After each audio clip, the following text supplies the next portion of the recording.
Hello, Lars, can you hear us?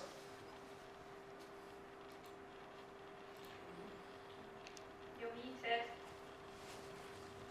Yes. There we go. Oh, brilliant. Okay, so you can hear us and we can hear you. So far, so good. So, thank you for your patience, Lars. I will just introduce you quickly and then I'll let you launch into your presentation. So, Lars Bill is chairman of Oseberg Viking Heritage Foundation Norway and project manager for Saga Lundenwic 2025. Based in Tonsberg, the Oseberg Viking Heritage Foundation aims at establishing and operating a recognised centre for Viking Age shipbuilding research and practice, as well as associated crafts, and for communicating Vestfold County's unique Viking heritage. The foundation has a portfolio of Viking ships, one of which, the Saga Farman, is a reconstruction of the Klarstad ship. It's currently undertaking its third long-distance voyage, this time from Rome to London. Lars embarked with his team last month and is joining us from San Remo for his presentation, Follow the Vikings at Full Sail. Let's welcome Lars today. Lars, over to you. Thank you very much. Thank you very much. Okay, ladies and gentlemen, I have some very different events to talk about because this entire symposium is about events and happenings and how to engage people. And I guess this is a very different way to engage people to involve themselves in the Viking Age. So we call this event Follow the Vikings. It is a voyage with a Viking archaeological reconstruction of Viking ship from Norway, and we are sailing around Europe, and this year is the third year. I'll come back to that. So, as introduced, I'm the project manager for this project, and I'm also a very happy sailor, and sailing with the Viking ship is some of the things that I appreciate the most, for sure. I would like to walk through with you why we do this. Why do we sail this ship on this voyage, and who are the people behind it, and what kind of a ship are we actually using, and give you some feedback on what we have achieved so far when it comes to engagement. There's quite a lot of people engaged in different ways and benefit from what we're doing. One of the reasons we don't want to come home, we just want to sail as long as we can.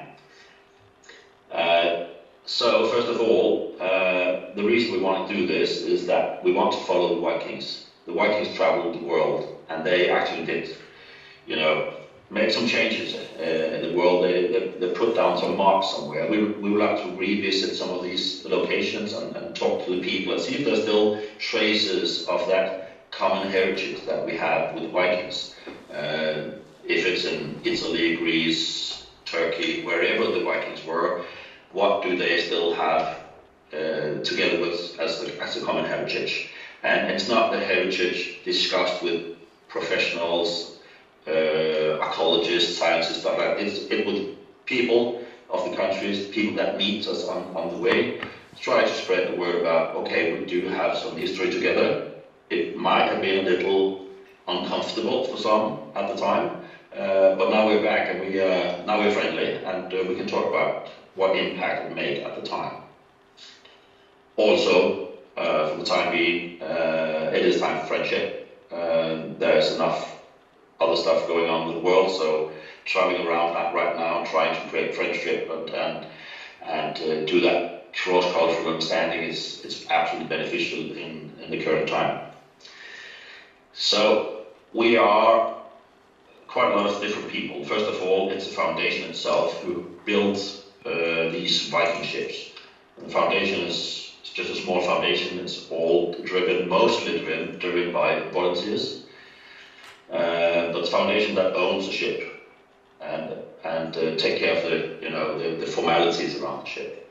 The sailors are volunteers. That's Saga Farman Ship Guild, and then we have a planning group consists of me and a few other guys that are planning each year's voyage and try to make it happen. So the heritage itself is now 20 years old this year. We have built two full-size Viking ships. The first one was an Oseberg ship that most recognized with a very nice curved stem and bow. And we built this one that I'm currently inside. And we are also building now the third one, the Gokster ship, that's even bigger than the two previous ships. And after that, we'll probably build a fourth. We'll see. And we're also building a handicraft center in Tønsberg to promote the heritage from the Viking Age in Vestfold, the part of Norway where we belong. We have also a festival with about 18,000 visitors. It's free. That's for everybody to come. And a small foundation, just 8 employees, but we have more than 400 volunteers, and that's what makes everything go around. We have very small economy, so the effort of the volunteers is what creates the value to the society around us. We have a very, very long and detailed vision, but the main thing about the Oseberg Viking Heritage Foundation is that we want to promote the Viking heritage in Vestfold, that part of Norway we come from, doing that actively by reconstructing and used tools and processes and materials from the Viking Age, creating ships and other finds that have been done, recreate them, use them, show them to people in the public space. So when we're building Viking ships, we're doing it in the middle of the center of the city of Tønsberg, open 24/7, everybody can go in, there's no fees to get in, no tickets, no nothing, you just go there, smell how we build, try and act if you want to, and be part of it. So this is a snapshot from a few days ago in Tønsberg. So there we've got the Gokstad ship coming up, 10 boards, 10, still 6 to go. There's a picture of how we laid out the keel way back in time.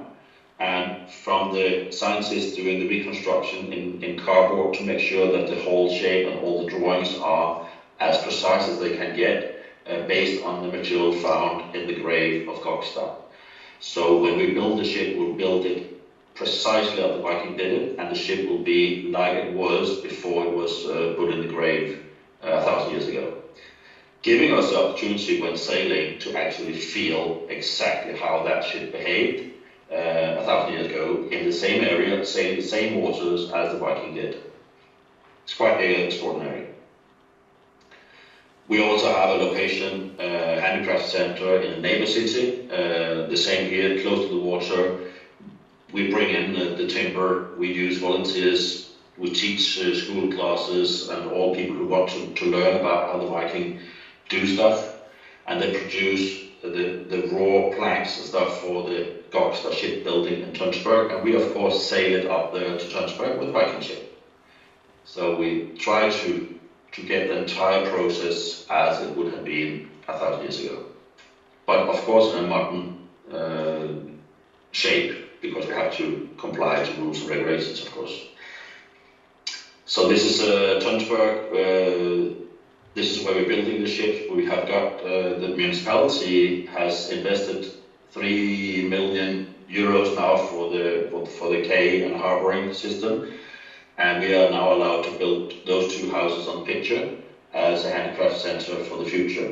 So we are moving up a step from being outdoor all year building Viking ships. We'll in the near future have these nice buildings so we can show handicraft all through the seasons, even in bad weather. So let's get to the voyage, because this voyage is so complex in so many ways when it comes to engagement. There's so many people involved and in so many different ways.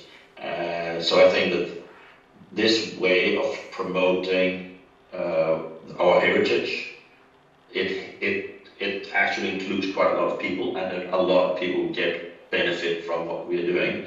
It's quite interesting actually when thinking about it. And thank you for the opportunity to think about it, because I haven't done that kind of thoughts until now when I was asked to present how this event could benefit. First of all, we have the ship guild sailing the ship. It's all volunteers. We are more than 200 members of the ship guild, and they're from all over the world.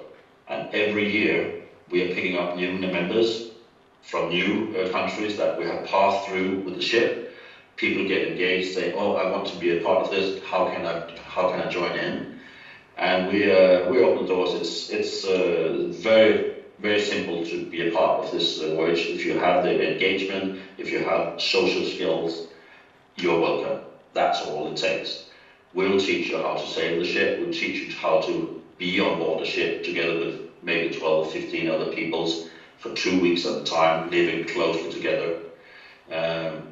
It's quite interesting to see how people with very different cultures come on board and together figures out how to sail the ship and get it from A to B in a safe manner, and like the Vikings did it. Then we got the ship itself, of course, quite an important part of the event.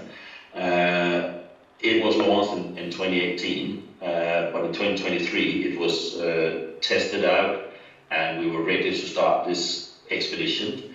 And it's set up for expedition. It's set up to ideally handle 12 people on board for a long time at a time. And we started out in 2023, coming back to the route, and we continued in 24 and now 25, and we are not going to stop soon. The ship itself is not just an archaeological replica of the cloister ship, but is also the most modern Viking ship in the world. Due to rules and regulation, we are required to have engines on board because we go through canals and locks and rivers of Europe, and you're not allowed to go in there without having an engine. It's not enough to row, you need to have engine. So our thought was way back in time that now we have built the most amazing stuff that the Vikings could build in the Viking Age, the ship. Let's fill it with technology that is the most amazing that we got these days, and that would be electrical engines. So we got this ship installed with the bleeding edge technology made for this ship, developed for this ship, based on our idea on how it should work.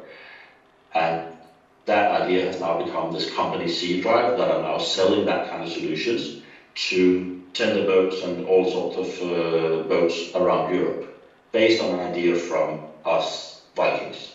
So it's quite modern, it's quite bleeding edge technology. But that's not the point of this, but it makes sure that we can actually go where we want to go in a safe manner and according to rules and regulations. So this is what we've done so far. We left Tønsberg late April 2023. It was cold and awful, and was almost snowing across down to Denmark. It was +3 degrees. It was not the weather for sailors. We were absolutely alone on the water. Nobody else is out there at that time of year, at least for the leisure ships. And we made all our way in 2023 through Europe on the rivers and canals and lock systems and everything, all the way down to Istanbul. And that was our main goal for the first year, to get to Miklagard, the big city, to revisit after 1,000 years where the Vikings were working and living for that period. We stayed the winter in Istanbul. The ship was put in a museum, in the Marine Technical Museum in the Golden Horn. Stayed there for a few months before we moved it to a shipyard for maintenance before the next stage of the voyage.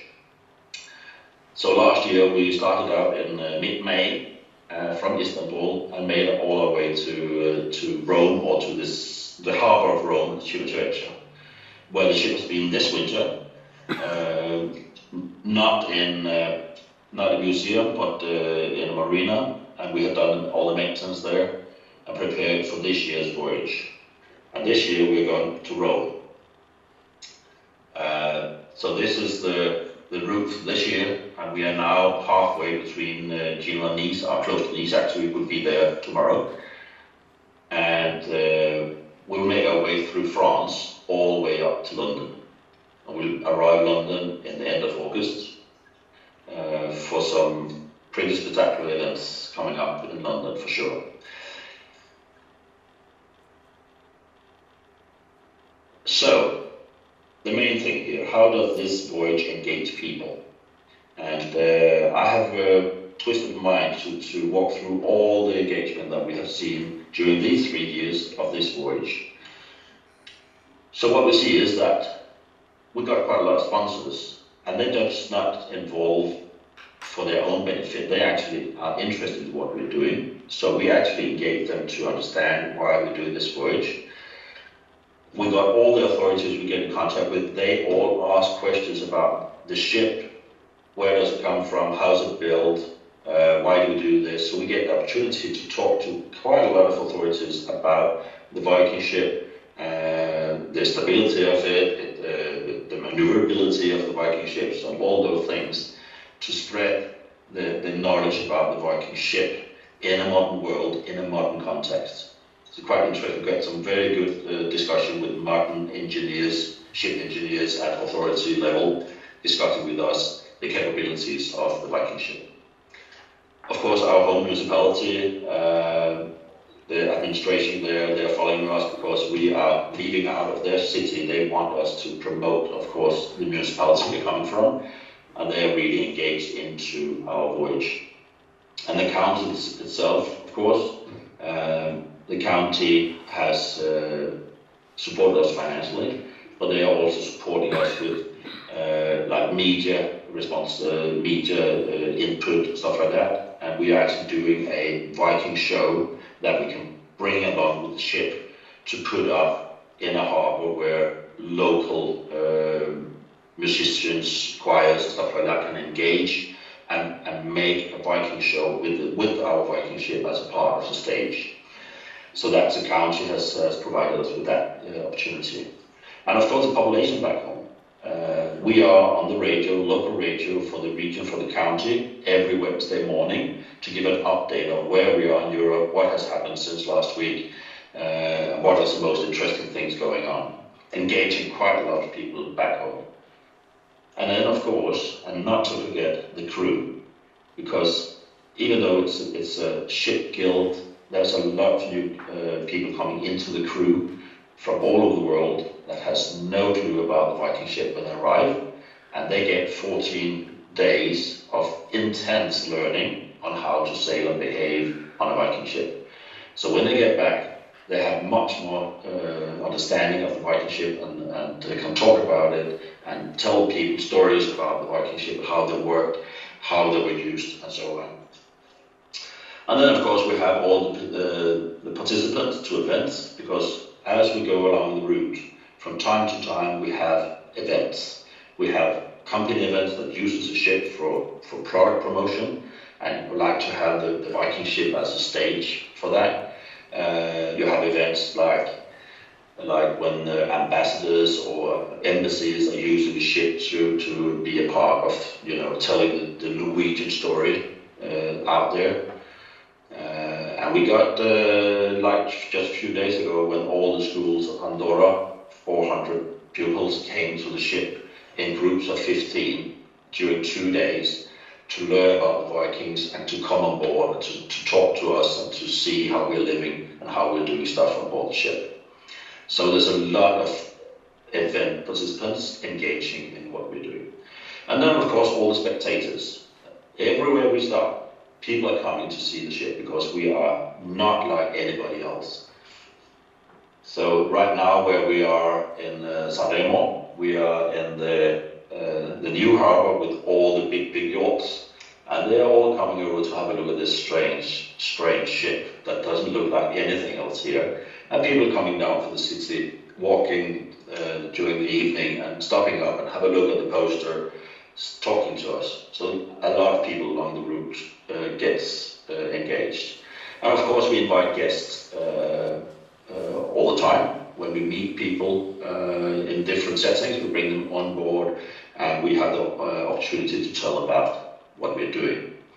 We also have open ship audiences where people can, we go to newspapers and local radios for the harbours where we're entering, and a day before we come we let them know we are coming and we plan to have an open ship from this time to this time, and everybody's welcome. They can come on board, they can take selfies, they can ask us questions, they can see where we sleep, how we live, and so on. And then of course we have all the audiences on the social media. We are on TikTok, on Instagram, Facebook, on the website, and all the followers there would get an insight to what we're doing. And we have maybe between 25,000-30,000 followers altogether, asking questions from time to time, getting news update, getting pictures and small videos to see how this voyage progressed and the struggle and the happiness and stuff like that we experienced during the voyage. And then of course all the other medias like newspapers, radios, television, interviews we do, stuff like that. So we really do hit a lot of people doing this voyage. And in my mind, of course, we should do that because it is quite a lot of effort to put into an event. If not, somebody should get something out of it. So for us personally, in the ship, we get, of course, based on the engagement, we get financial support from sponsors and authorities and stuff like that. But we also get a lot of practical help on board along the way. People coming down here with cars and say, oh, you're far away from the nearest grocery store, shall I drive you up there and bring back some groceries? So we get that kind of engagement as well. And we also get people, I have a friend in Germany called Eddie. He called me before we took the first stage in 2023 and said, you don't know my name, I know you're project manager for this voyage and you need my help. You will never ever be able to go through Germany without my help because you don't understand German authorities. And I said, okay, I believe you, so what should I do? And he helped us all the way with all the authority contact with harbors, with the logistics and all these things as a local friend on site. And we couldn't have done it without him. So that kind of help we are also achieving. And then of course, from time to time we get free mooring and free meals. Just yesterday evening, the evening before that, we had a free meal with the mayor of Andorra, inviting the entire crew for a nice restaurant to say thank you very much for the visit. And that's really nice, and it helps us because it's not cheap to sail a Viking ship for a long time. And then of course we get gifts in all forms. Of course we get drawings from the children when we get to harbour. They have drawn pictures of Vikings and Viking ships and stuff like that, come to us and give it to us. We get local wine, of course, from local producers who want us to bring it further on and tell people about their wine. We get all sorts of local food that they want us to taste. So there's a lot of gifts and we've got paintings. People have been painting pictures of our ship based on photographs, and when we arrive, they come with a painting of our ship. It's amazing, absolutely amazing. But again, it tells a little about how many people actually get into what we're doing. And what they are getting back, in my mind, they get stories to tell. They get the opportunity to tell people, I was on that Viking ship. There's crazy Norwegians or whatever they are coming all the way from Norway. And with this ship, it's open, they're sleeping on the plank and they barely have a toilet, and then they're sailing around year after year. So we give these stories for those to tell who's been with us, and by that they're promoting, the Viking ships and the benefit of ship, what they could do also 1,000 years ago. And of course, everybody on board the ship get insight to the ship, how it's built, how it works, all the things on board that you need. And I think also that most people get a more broad understanding of what are the Vikings and how did they influence Europe, because they always ask, but why are you here? And we tell the story about the trade routes and barbarian stuff, of course, as well, but primarily about the trade routes and the goods that exchange hands in and out of Viking ship back in the days. And of course we get people to have interest for the Nordic and Tønsberg. They're always asking, where are you coming from? And we always tell them we are coming from Tønsberg, the heart of, the area where the Vikings were living in Norway back then. And hopefully that brings some people to come to Norway to have a look at it. And that's one of the things we want to bring back to our city, where we come from. More tourists and more attention to what we're doing. And then we get friends all over Europe. And those visiting us, they get friends on board the ship. And that's mainly what creates the growth of our ship guild, because we meet people, we make friends, and they join us the year after, say, okay, I would like to go with you. And they sign up, they be a part of the guild, and they join the guild to sail forward. When we started 3 years ago, we was barely 100 people in the ship guild, and now we are more than 200. So it's growing based on the voyage itself. So that was a good insight, I think, to that. But seeing is believing, isn't it? So I have brought with me, hopefully you see now a picture of a lot of people. Is that right? Yes, yeah. Very good, thank you. So this is actually the people visiting us in Budapest in 2023. One of our friends had told the newspapers that we'll be in Budapest and the ship will be open from whatever to whatever. It was like this in 7 hours. Thousands of people coming, and we have this small ladder to bring them into the ship. To 10 at a time, and they walked down to the held position, took a selfie with the parliament in the background, and around the cabin and up again, and then the next 10 for hours. And at the same time, we were doing washing down the ship for a crew change, and we had local Vikings to visit us with gifts they want to present to us. You see them in the picture here. So it was absolutely amazing. So that's one example of engagement that we see on the route. I can take the next one here. This is Andorra. That's where we came in just a few days ago, and this is people waiting for us. So it feels like the entire city came down to the dock to welcome the ship, and they were applauding us when we were taking down the sail and putting the ship alongside the pier. These are school kids in Andorra, like the 400 school kids visiting the ship during 2 days, with all the small caps saying Saga Farmland. It's so amazing. But this is what the crew is experiencing. This is the sailing this is the Mediterranean. This is just outside the coast of Italy, a few days after we left from Civitavecchia. So this is what the crew experienced, being on the sea and sailing like the Vikings did it back in the days. It is quite amazing.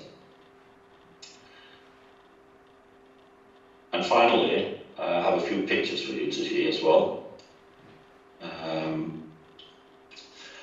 This is also in Budapest, but this was a few hours before it was chaotic. This is ambassadors. It's 7 ambassadors in the picture from different countries, all invited by the Norwegian ambassador Trine, who is ambassador to Norway in Hungary.